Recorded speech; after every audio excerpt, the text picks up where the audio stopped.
Well, Dato Azizan is the Acting Director General of Tourism Malaysia, and you're the sort of host, I suppose, in some ways for this evening. What a wonderful evening. Thank you so much. I hope everybody like it. Well, great Malaysian food, great Malaysian entertainment, and I'm just about to hit the wall as I arrived here early this morning. I heard you were in Vladivostok yesterday. Yeah, I was there, and wow. I just came there last night. Straight away I come to the expo ground to make arrangement for today. You see, that's the tough job of a Director General, isn't it, you know? But look, Tourism Malaysia is a very big organisation now. I think you told me something like 1,600 staff worldwide or something like that. Most NTOs are actually getting smaller, whereas Tourism Malaysia is getting bigger. What's your secret? Well, you will agree with me that in tourism, what is important is the personal contact. You know, for you to meet with people on the ground. On the ground itself. So the more offices that we have overseas in the focus market, I think it really helped Malaysia. Now we have about 44 overseas offices. Wow. And out of the 44, 8 offices are actually marketing office, where we don't have a home-based staff. Other than that, we have the home-based staff. Okay. So all in all, these overseas offices really help us to promote Malaysia abroad. So what is important is that when they promote Malaysia, they promote Malaysia. Yes. It means they are talking about agriculture, about industry, about everything. Oh, I see. They are just the jack of all trades. You know, so tourism office actually is the front runner for any country. Yeah. Would you agree with me on that? Well, it's refreshing to hear a Director General of a tourism organisation saying that, because you know, governments and people in similar roles to yours have sort of been saying, oh well, you know, it's not so good and things are tight and things are difficult. Whereas you're taking a much more proactive stance around the world. Yeah. In fact, in certain countries like in Australia, we have 2 offices there. And in Japan we have 2 offices. So you can just imagine on how important that we place in this particular market. Well, Perth, for example, is a very important market for you. I mean, it may not be a large population, but it's very close to you, isn't it? You see, in any market, if not the number, is the quality. The number of days that they spend in Malaysia and the amount of money that they spend. All in all, these 3 factors, including the number of tourists that come from a particular market, is very important. So how many people would come from Australia to Malaysia every year? It's more than 580,000. 580,000, right, so over half a million. And they are actually in the top 10 for Malaysia. Oh really? Okay.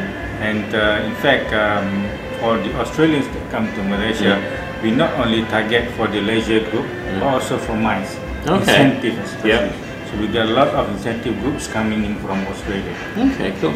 So in terms of the Australian marketplace, what are your plans currently? I know you've got an excellent general manager or director there who's doing a great job. Well, as far as Australian market goes, we concentrate more on the leisure group, on MICE, and also on what they call, now we are looking at youth tourism. Oh, interesting. So we want to get more of the younger generations to come to Malaysia.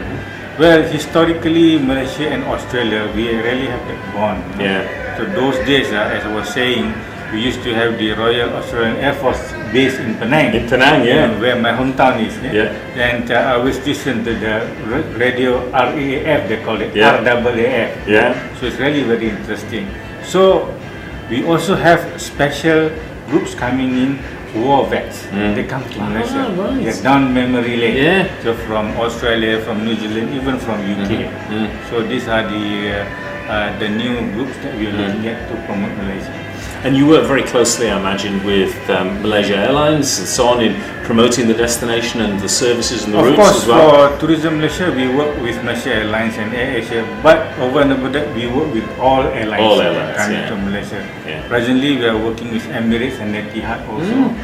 Like Emirates, they have 4 flights a day to Malaysia, and one of the flights goes down to even Melbourne. So you can see how important it is for any national tourist office to work with airline, with the foreign airlines, and because of the networking.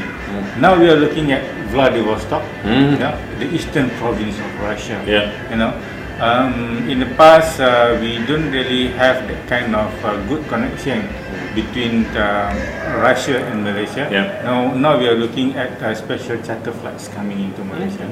And what about China? Everybody's talking about China as Well, the answer to China since the last 2 years they have been giving us good result. Last year we got about 1.3 million Chinese tourists that came to Malaysia, and they are still a sleeping giant. Yeah, they are. You know, you're looking at the luxury segment where people who can just go out there and buy things.